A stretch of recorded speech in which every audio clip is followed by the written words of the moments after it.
happening in Africa, especially in Burkina Faso with this guy Traore. People are talking about him like he's some kind of hero, but let me tell you, he's pushing his country down a very dangerous path. Very dangerous.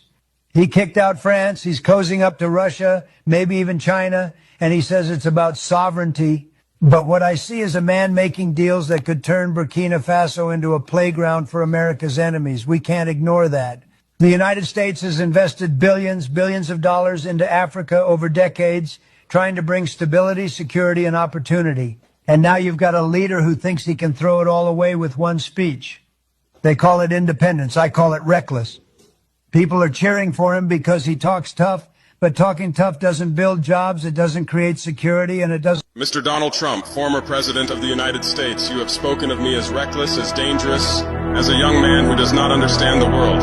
You say I am pushing Burkina Faso toward Russia, toward China, toward isolation. You say America has invested billions in Africa, and that without America, without NATO, without the so-called leadership of the West, Africa cannot survive. But let me ask you this. If America has invested billions in Africa, why are our people still poor? Why are our farmers still struggling to feed their children? Why do our young men and women risk their lives crossing deserts and oceans, searching for dignity outside their own land? If billions have truly come, then those billions have not been for Africa. They have been for corporations, for military contractors, for foreign interests. They have not fed the African child. They have not built the African school. They have not healed the African patient. They have not liberated the African mind. You call me reckless for expelling France, for rejecting foreign troops who have sat on our soil for decades. But tell me, Mr. Trump, what has their presidents brought us? Did the French bases bring security? Did the American drones bring peace? For over 60 years, foreign soldiers have been here in Africa promising protection. And yet terrorism has grown, insecurity has spread, lives have been destroyed. If this is your version of stability, then we do not want it. You say America first means keeping the world safe. But safe for whom? Safe for the corporations that drain our gold, our uranium, our oil? Safe for the armies that walk through our countries without visas, without passports, immune to our laws? Safe for the powerful in Washington while the powerless in Ouagadougou suffer? That is not safety, Mr. Trump. That is domination disguised as partnership. Let us speak truth. You accuse me of being close to Russia. You accuse me of looking to China. But who gave you the right to decide who Africa can speak to?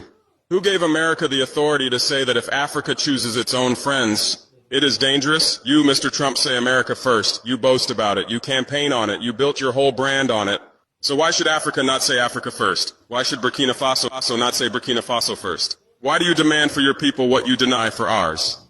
This is the arrogance of empire. This is the hypocrisy of those who claim freedom for themselves but impose chains on others. You call me young. Yes, I am young. But perhaps it is time the old order of exploitation hears the voice of the youth. For 60 years, Africa has been told to wait for development, to wait for investment, to wait for respect. We are tired of waiting. The youth of Africa will no longer kneel. We will no longer beg. We will no longer ask permission to be free. You speak of terrorism, Mr. Trump. You say that without America, Africa cannot defeat it.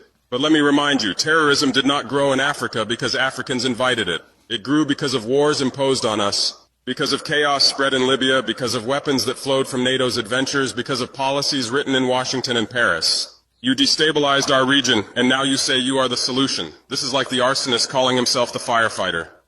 In Burkina Faso, in Mali, in Niger, we have chosen a different path. We have formed the Alliance of Sahel States, not as puppets of Moscow, not as colonies of Paris, not as dependents of Washington, but as sovereign nations who will defend ourselves. We know our land, we know our people. We know how to distinguish a terrorist from a farmer, a criminal from a villager. Your drones cannot, your satellites cannot. You bomb from the sky, and innocent lives are lost. We fight on the ground, shoulder to shoulder with our people, and we will win. You say I am isolating Burkina Faso from progress, but what is progress if it comes at the cost of sovereignty? We do not need lectures from America about progress. Progress is not skyscrapers in New York while villages in Africa starve. Progress is not billion-dollar corporations mining our gold while our miners die in darkness. Progress is freedom. Progress is dignity. Progress is when the child of Africa can dream without chains.